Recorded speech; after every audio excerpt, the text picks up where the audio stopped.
આગળ મહત્વના સમાચાર સુરતથી સુમુલ ડેરીના નવા પ્રમુખ ઉપપ્રમુખની થશે વરણી। સુમુલ ડેરીના બોર્ડરૂમમાં મળશે બેઠક। તો બોર્ડ ઓફિસ ડિરેક્ટર નવા પ્રમુખ અને ઉપપ્રમુખની ચૂંટણી કરશે। ભાજપથી મેન્ડેટ આવશે તે બનશે પ્રમુખ। ઉપપ્રમુખ વર્તમાન પ્રમુખ તથા ઉપપ્રમુખ રિપીટ થાય તેવી પણ શક્યતાઓ સેવાઈ રહી છે। તો પ્રમુખ માનસી ઉપપ્રમુખ રાજુ પાઠકના રિપીટની શક્યતાઓ સેવાઈ રહી છે। તો હાલ પ્રમુખ માનસી ઉપપ્રમુખ રાજુ પાઠક છે। સુમુલ ડેરીના નવા પ્રમુખ અને ઉપપ્રમુખની વરણી ટૂંક સમયમાં થશે। તો સુમુલ ડેરીના બોર્ડરૂમમાં બેઠક મળવાની છે। પ્રજાસત્તાક પર્વના રૂડા અવસર પર ગુજરાતના ટેબ્લોને ભરપૂર વોટિંગ કરીને વિજેતા બનવાનું અભિયાન શરૂ થયું છે। ગઈકાલે કર્તવ્ય પથ પર પરેડની સાથે ગુજરાતનો ભવ્યાતિ ભવ્ય ટેબ્લો પણ પસાર થયો। ગુજરાતના ટેબ્લોને વિજેતા બનાવવા વોટિંગ માટે ઓપ્શન પણ અપાય છે, જેમાં એક લિંક આપવામાં આવી છે અને તેમાં અલગ અલગ 4 વિકલ્પોથી વોટિંગ કરી શકાય છે, જેમાં QR કોડ સ્કેન કરીને ગુજરાતની સામે ટિક કરીને વોટ રજીસ્ટર કરી શકાય છે। ઉપરાંત SMS થી પણ વોટ કરવા માંગતા હો તો તે પણ ઓપ્શન અપાયો છે। જ્યારે મોબાઈલ ફોનથી વોટિંગ કરવા ઈચ્છતા હો તો તમારો મોબાઈલ નંબર લખવાથી ફોન પર OTP આવશે અને આ OTP એન્ટર કરતા રાજ્યોની સૂચિ ખુલશે અને તેમાં ગુજરાતને પસંદ કરી તમે વોટ કરી શકો છો।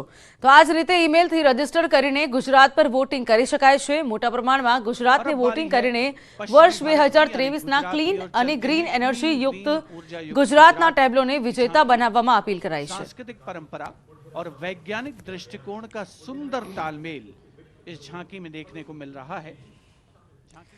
तो पहला BSFની રિટ્રીટ સેરેમની જોવા પંજાબની અટારી બોર્ડર પર જવું પડતું, જે હવે બનાસકાંઠાના નડાબેટ બોર્ડર પર જોવા મળે છે।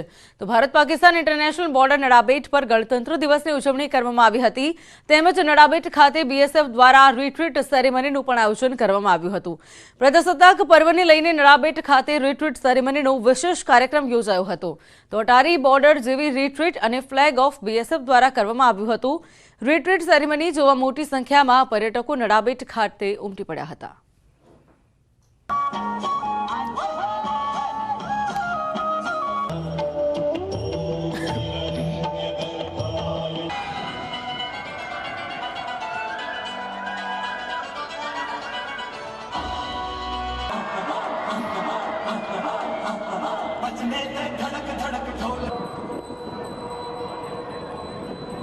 खूब मजा आई, खूब आनंद थयो।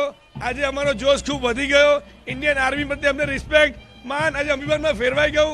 આજથી વર્ષો પહેલા આ બધું જો મારે પંજાબની અટારા બોર્ડર પર જવું પડતું હતું, પણ આ ગવર્નન્સ ગુજરાત ગવર્નન્સમાં ગુજરાત મોડલમાં બધી સુવિધાઓ અહીં જોવા મળે છે, જે US આર્મી પર ના કરી શકે એ બધી સુવિધાઓ એ એક્સ્ટ્રા ઓર્ડિનરી ક્લાસનું ઇન્ફ્રાસ્ટ્રક્ચર એ ફેસિલિટીઝ આ ગુજરાત સરકારે ઊભી કરી છે। આ જોઈને મને ઘણું સારું લાગ્યું અને મેં આ ફર્સ્ટ ટાઈમ જોયું છે।